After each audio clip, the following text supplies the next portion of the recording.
Little octopus balloon tutorial. Leave an 8-finger width at the end.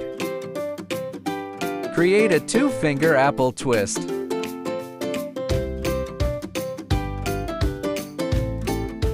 Twist a barrier tie.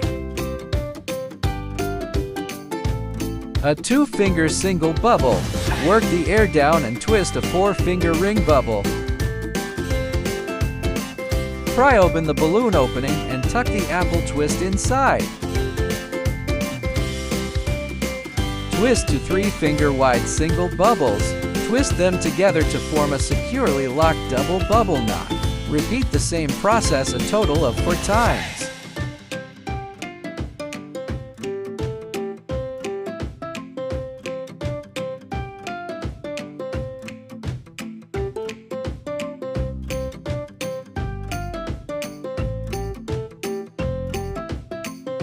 Twist a barrier knot in the center of the 4 double bubbles. Release excess gas. Wrap the remaining neck of the balloon around the double bubble. Adjust the shape.